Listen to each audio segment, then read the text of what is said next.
Good evening, everyone. I'm going to be presenting my speech on the topic of the California water supply. First, we're going to start off with a story. Now, I want you to imagine yourself in Southern California without Hollywood, our many freeways, and our massive population. Difficult, right? Well, that's where we were only merely 100 years ago. One of the factors that contributed to our success and growth was the creation of the LA Aqueduct. Built in the earliest 20th century, the LA Aqueduct brought and continues to bring millions of gallons of water to the population of LA and its greater areas. At the time that the LA Aqueduct was built, it drew heavily upon the Owens Valley River system in northeastern California. At the time, the population of Owens Valley was primarily an agricultural community, so they relied very heavily upon this water. When the city of LA bought the majority water rights to the Owens Valley, many in the area felt as though their water was being stolen from them. As a result of this, leading into the stock market crash of 1929, many of their farms faltered and their population struggled to recover. Now, it may not be evident from the story, a similar trend is emerging as our current water supply is dwindling. An article from March of 2017 published by Zero Hedge supports this. It reads, "The primary cause of the so-called drought, as defined by a shortfall in total water resources, is that the demands for water use by people, agriculture, industry, and the environment exceed the total combined water resources on average. As it stands today, allowing this primary culprit for the drought to continue in full force and effect will accelerate the rate of groundwater depletion with the continuing net loss of stored water in California's major aquifers. When the carrying capacity of any resource is exceeded by the demand on the resource, the end result is usually the depletion of the resource." So pretty much, we're using more than we're taking in. Today, as California's population continues to grow, we should have state and federal policies that protect our citizens' water supply so that it's managed for us to have enough in reserve to last long dry periods, as well as policies to enable more use of water recycling systems to bolster our reserves for ours and future generations. You're maybe asking, how does this affect all of us? As I assume, most of us understand how expensive it is to live here. It would only serve to raise the cost of living, which some of us simply can't afford to maintain. These policies would help retain and should lower our current costs of living. First, we're going to explore our current situation of the shrinking water supply. Then, we will see how we got to our current shortage and how it is and will affect us. Finally, I will show a plausible solution to our current water supply issue. So, our current issues. How are we as Californians affected by this shortage? The impacts on us so far have been various. Some cases are more significant than others in the state. Many face issues of lower water quality as well as increased utility costs.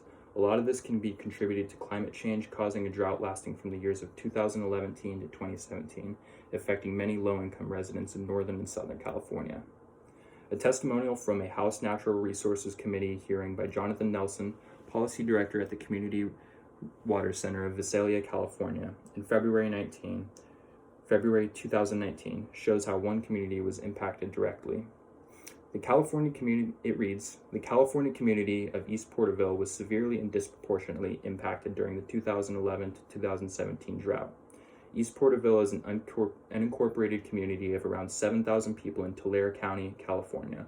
Up until recently, due to inequitable development patterns, nearly all East Porterville residents were served by private domestic wells.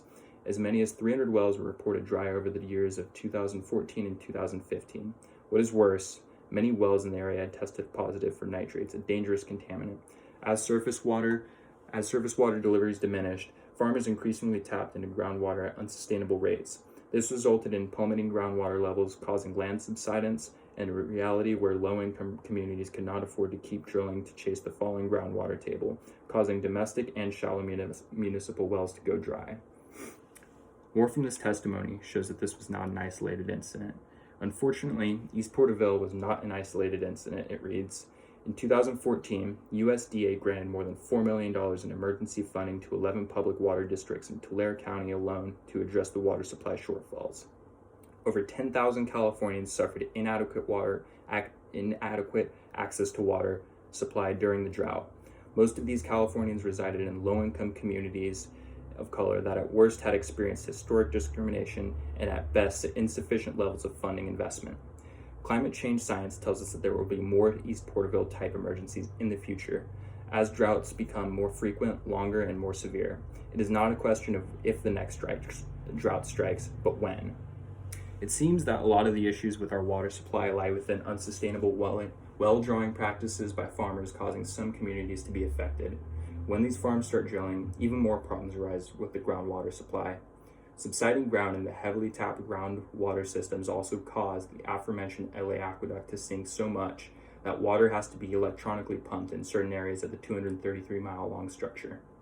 In an article published by the Wall Street Journal in November of 2019, this change is described by the author. The aqueduct has subsided to such a degree that entire stretches have lost their gravity flow. Californians now spend tens of millions of dollars a year in electrical costs to pump the water through the dead spots. This enables the snowmelt to still flow from the California Delta in the north, where the state's two biggest rivers meet, to farms in the middle and the faucets and swimming pools of Southern California. In the grip of the drought, the state passed a landmark act to reduce the pumping of water from the aquifer. The law, which will take 2 decades to go into full effect, is designed to cut the extraction to a sustainable level and perhaps require as much as 2 million acres of poor farmland in the San Joaquin Valley. This would leave 4 million acres of prime ground to grow fresh crops and allow some of the river's flow for endangered species of fish. So as you can see, not only is this water supply issue currently going to affect our farming, but as well, it's going to affect all of us.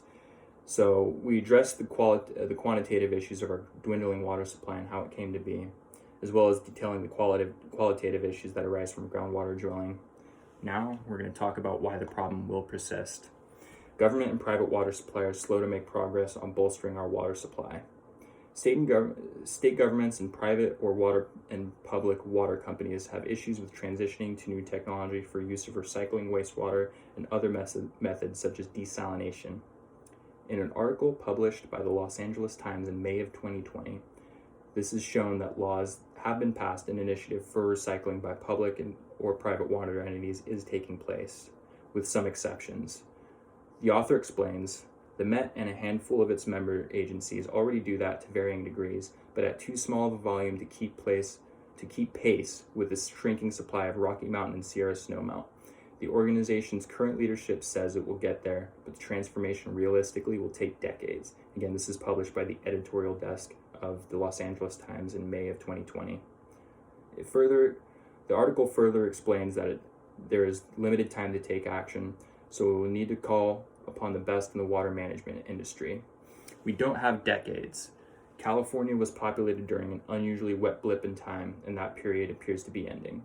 The state is reverting to its naturally dry condition. We need thinkers, planners, and builders who can match the vision and daring of the great 20th century engineers who built Parker Dam and the amazing channels, tunnels, pumps of the Colorado River Aqueduct, as well as the California Aqueduct that runs along the I-5 to the Edmonston pumping plant, which then lifts water nearly 2,000 feet over the Tehachapi Mountains. And it is also the largest single use of electric power in the state. That's crazy. So the LA Aqueduct uses the most electrical power in the state. Also, another factor that hadn't been considered on the cause of this is the practice of fracking, or extracting oil from reservoirs deep underground. The amount of water necessary to run these operations is exceedingly high. In an article published by Inside EPA's Climate Extra, it is explained that lawmaking supporters of a new fracking law known as SB 467 also bring into argument the heavy use of water needed to run these operations. The article elaborates, supporters of SB 467 also argue that oil extraction methods continue to utilize an enormous amount of water. When California faces ongoing drought conditions, water prices will only continue to rise due to competition from oil producers as our water supply becomes scarcer, which has already become a problem in states like Colorado. Given the pressing nature of our climate crisis, our state must end these harmful practices before it's too late. End quote. Also, what should be considered is the strain put on our electrical grid by the need to pump water through systems such as the LA Aqueduct. In an article published in Business Wire, it's shown that last year's summer put undue stress on the state's electrical grid, which could exacerbate the current logistics of pumping water from other parts of the state. The article explains the worst heat wave in generations hit California in August and triggered the first rolling blackout since 2001. The state has an ambitious clean energy policy, getting about a third of its generation from renewables, but near record demand tested that shift. Again, this is by Business Wire, and it's published in April of 2018. Now that we've covered the issues that caused our current crisis, such as the structural issues that delay the necessary changes needing to be made, as well as the issues surrounding other industries' heavy reliance upon our water industry, what can we do to change our circumstances? Our state and government water providers need to work together to focus on the conservation of our water resources, as well as put new methods on a fast track to completion. To make sure we are well prepared against any further droughts, our government and water providers need to maximize their efforts to change our current solution. This will ensure that the citizens of our state will be able to secure and continue to reside here safely if that is what they want. One such solution, presented in an article published in September of 2020 by Matt Szabo of the Daily Pilot, informs us of a delayed vote in the issuing of a permit for a desalination plant to be constructed in Huntington Beach, California. There seem to be many issues in regards to getting the necessary approval from local government, as well as considerations that need to be taken for the environment. The article states, among the issues that Poseidon requested more time to address were the need and cost of desalinated water, the Orange County Water District's commitment to purchase the supply, harm to marine life caused by the facility's intake process, and whether the Bolsa Chica Wetlands Marine Life Mitigation Plan satisfies California requirements for the seawater desalination plants. So as you can see, there's many contributing factors and issues to why projects like these get held up, and obviously we don't have very much time. Projects like these are vital for conserving and rebuilding our shrinking water supply and will secure our future growth as one of the world's largest economies as a state. The local and state government need to prioritize these solutions and work closely with the companies making these projects happen. Poseidon Water Company must work diligently to ensure that they meet their requirements for this project and show transparency in their operations. Doing so will help the process along faster for this project to become a success. 2. If our leaders in the water supply industry can do their part to secure our water supply, there will be little to no need to purchase expensive water from other sources in times of emergency. In another article published in January 2017 by Ben Brazel of the Daily Pilot, the proposed Poseidon water plant in Huntington Beach would produce significant quantities of water able to be used by the county and its citizens.